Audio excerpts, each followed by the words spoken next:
अरे भाई साहब, क्या आपको पता नहीं कि इस रास्ते पर लोगों को हमेशा चकवा लगता है? सर, वो आदमी किस चकवे के बारे में बात कर रहा था? हिंदी में चकवा मतलब छलावा, छलावा मतलब भूत। कहते हैं जो लोग रात में सफर करते हुए मरते हैं उनकी आत्मा छलावा बन जाती है, और यात्री रात भर उसी जगह पर बार बार घूमते हैं। वो तब तक रास्ता भटकते हैं जब तक सूरज ना उगे। जैसे ही सूरज उगता है उनकी ताकत कम हो जाती है। मेरे कुछ ड्राइवर दोस्त हैं, उनको भी छलावे ने पकड़ लिया था। कहते हैं छलावा बस उन्हीं यात्रियों को पकड़ता है जो थके हुए होते हैं, क्योंकि उन पर हावी होना बहुत आसान होता है ना। नहीं सर, छलावे होते हैं और कुछ छलावे तो जानलेवा भी होते हैं। मेरे दादाजी को छलावे ने इतना परेशान किया था कि मरते मरते बचे थे। विजय मामा, बस कौन से जंगल में है? होगी किसी जंगल में। नहीं मामा, हम वापस उसी जंगल में पहुंच गए हैं जहां पर बस के सामने जंगली सुअर आ गए थे। सर, अभी इस छलावे से कैसे निकले? मैंने सुना है कि छलावे से बाहर तभी निकल सकते हैं जब सुबह हो जाए। इसका मतलब हमें रात भर इसी सड़क से गुजरना होगा। सर, आगे एक गांव आया है। ये तो मेरा गांव है, लेकिन हम यहाँ इतने जल्दी कैसे पहुँचे? छलावा पार्ट 2। ये आपका गांव नहीं है सर, छलावा है। आपके मुंह से बोरगांव का नाम सुनकर छलावा हमें बोरगांव दिखाकर गुमराह कर रहा है। लेकिन अच्छा हुआ बोरगांव आ गया। मुझे लगता है कि हमें यहाँ पर सुरक्षित जगह ढूंढकर छिप जाना चाहिए। और सुशील सर के घर से ज्यादा सुरक्षित किसका घर हो सकता है? लेकिन सर, छलावे में एक जगह पर रुकना खतरे से खाली नहीं है, और छलावा खुद में ही खतरा है। वो खुद में सुरक्षित जगह कैसे रख सकता है? तुझे मेरे से ज्यादा पता है क्या? बचपन से मैं भूतों के बारे में सुनते और पढ़ते आया हूँ। तू तय रहा। विजय मामा, बस सुशील सर के घर की तरफ ले चलो। सुशील सर ने ड्राइवर को अपने घर का रास्ता दिखाया, लेकिन तभी उन्हें उनके गली में लोगों की भीड़ दिखाई दी। बस आगे नहीं जा सकती थी, इसलिए उन्होंने बस दूर ही खड़ी कर दी। भीड़ में खड़े लोग जोर जोर से रो रहे थे, और भीड़ का रुख सुशील सर के घर की तरफ ही था। भीड़ के रोने की आवाज सुनकर वे सभी लोग डर गए। सुशील सर बस से उतरे और भीड़ में घुस गए। उनके पीछे पीछे सभी भीड़ में घुस गए। वो सभी भीड़ को चीरते हुए सुशील सर के घर के सामने जा पहुंचे, और आगे का नजारा देख उनकी रूह कांप उठी, क्योंकि जमीन पर खून से लथपथ 4 लाशें पड़ी हुई थी। और वो लाशें थी सुशील सर के बीवी बच्चे की और उनके माता पिता की। उन सभी की किसी धारदार हथियार से गला काटकर हत्या कर दी गई थी। खुद के परिवार की लाशें देखकर सुशील सर का दिल सहम गया और वो रो पड़े। ये क्या हो गया? किसने मारा उन्हें? उन्होंने रोते हुए एक आंख वाले बूढ़े आदमी से पूछा। आज तुम्हारे बीवी ने चाकू से तुम्हारे बच्चे का और तुम्हारे माता पिता का गला चीरकर उन्हें मार डाला, और फिर खुद का गला काटकर खुदकुशी कर ली। क्या? लेकिन क्यों? उसने ऐसा क्यों किया? अरे तुमने ही उसे ऐसा करने पर मजबूर किया होगा, वरना वो तो बहुत ही समझदार और नेक दिल इंसान थी। क्या शादी के इतने सालों बाद भी मैंने उसे कभी रुलाया नहीं है, और आप मुझ पर इल्जाम लगा रहे हैं? तुमने ही उसे ऐसा करने पर मजबूर किया है। ये लो चाकू, और अपनी जान देकर अपने गुनाह का प्रायश्चित कर लो।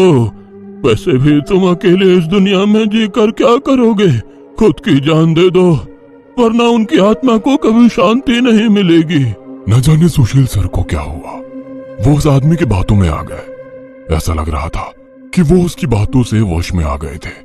उन्होंने वो चाकू अपने हाथ में लिया और रोते हुए बोले, हाँ हाँ, मैं प्रायश्चित करूंगा, मैं अपनी जान दूंगा।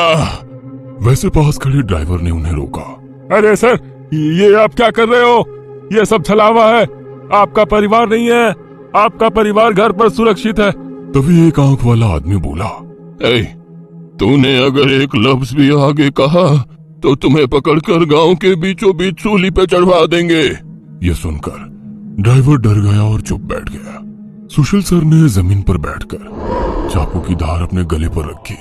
सर, ऐसा मत करिए, यह सब कुछ छलावा है, इसके चंगुल में मत फंसिए सर। लेकिन फिर भी सर होश में नहीं आ रहे थे, इसलिए प्यून ने गुस्से में आकर उनको चांटा मारा। तब जाकर वो होश में आ गए और उन्होंने चाकू नीचे फेंक दिया। ये देख एक आंख वाला आदमी गुस्सा हो गया। भाइयों, इन लोगों को भीड़ से बाहर निकाल दो, इन्हें हम बाद में देखेंगे, पहले इस सुशील के बच्चे को पकड़ लो। ये सुनकर भीड़ में खड़े लोगों ने सभी को भीड़ से बाहर कर दिया।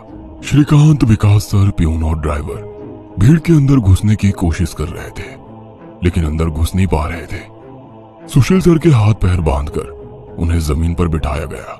सुशील सर अपनी जान की भीख मांग रहे थे। मुझे कोई बचाओ, विकास सर, पांडु मामा, मुझे प्लीज बचाओ, मुझे बचाओ। वो चिल्ला रहे थे कि तभी एक आंख वाले आदमी ने चाकू से सुशील सर का गला काटा और उनका सर धड़ से अलग कर दिया। उसने उनका सर हाथ में पकड़ा और भीड़ के बाहर हवा में फेंक दिया। वो सीधे श्रीकांत और श्याम के सामने आ गिरा।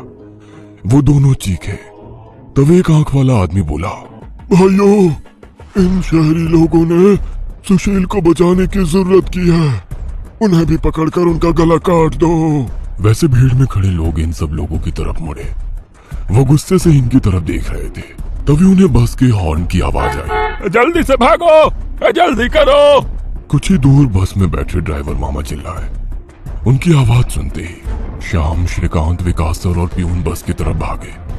भीड़ उनका पीछा कर रही थी। ये सभी लोग जैसे तैसे बस में चढ़ गए। गांव वालों ने बस पर पथराव किया। बस के कांच टूटकर बच्चों के शरीर में उसके टुकड़े घुस गए, लेकिन उसमें से कोई भी नींद से जागा नहीं था, क्योंकि वो सब छलावे के प्रभाव से मोहित होकर सो गए थे। श्याम, विकास सर और श्रीकांत के शरीर में भी कांच के टुकड़े घुस गए थे। कुछ लोग बस के सामने खड़े होकर रोड से बस को तोड़ रहे थे कि तभी ड्राइवर ने उन पर बस चढ़ा दी और बस वहां से चल पड़ी। जैसे तैसे बस गांव से बाहर आ गई। हर कोई अपने शरीर से कांच के टुकड़े निकालने में लगा हुआ था। श्रीकांत अपने हाथ में घुसा कांच का टुकड़ा निकाल रहा था कि तभी प्यून वहां पर आया। भतीजे, रुक, मैं निकालता हूं, वो बोला, क्योंकि श्रीकांत उनकी बहन का बेटा था। बस फिर से वापस जंगल में आ गई थी। न जाने कब वो छलावा उन्हें अपने गिरफ्त से छोड़ने वाला था। सुशील सर की अभी अभी मौत हो चुकी थी। हर कोई घबराया हुआ था। श्याम, अब बताओ हम क्या करें? अरे इसे क्या पूछना है? इसकी वजह से आज सुशील सर की जान चली गई है और हम सब मरते मरते बचे हैं। चुप हो जाओ। हमने उन्हें बचाने की कोशिश की, लेकिन वो खुद अपने भावना को रोक नहीं सके और इसीलिए मारे गए। इसमें मेरी कोई गलती नहीं है। श्याम सफाई देते हुए बोला, लेकिन अब हम क्या करें? हमें बस सुबह होने का इंतजार करना होगा और बिना कहीं रुके बस चलाते रहना होगा। अरे लेकिन बस में इतना डीजल भी नहीं है कि सुबह होने तक चले। अगर बस का डीजल सुबह से पहले खत्म हो गया तो हम इस छलावे का शिकार हो जाएंगे। हाँ, ये भी है। ये छलावा तो मेरे सोच से ज्यादा ताकतवर निकला। आज अमावस्या है, शायद ये अमावस छलावा है। बुआ कहती थी कि छलावे के बहुत से प्रकार हैं, जिससे सबसे खतरनाक अमावस छलावा होता है। ये सिर्फ और सिर्फ अमावस की रात शिकार करने के लिए बाहर निकलता है। इसे अकेले 2 या 3 लोगों की शिकार करना पसंद नहीं है। जहाँ पर यात्री बहुत सारी संख्या में होते हैं, बस उन्हीं पर यह छलावा हावी हो जाता है। वो सबसे पहले सबसे ज्यादा कमजोर और सफर में थके हुए इंसान को ढूंढता है, उन्हें डर दिखाता है, और जब उसकी डर से मौत हो जाती है तो उसके शरीर पर कब्जा करता है और बाकी यात्रियों के बीच में रहकर उन्हें गुमराह करता है। उन्हीं छलावे में बस घूमता रहता है और जब सभी यात्री थक जाते हैं तो उनका शिकार करता है। और मेरे हिसाब से हम जिस छलावे के चंगुल में फंसे हैं वो अमावस छलावा ही है, और वो भी हमारे बीच में ही है। श्याम डरावनी आवाज में बोला। यह सुनकर सभी के होश उड़ गए थे।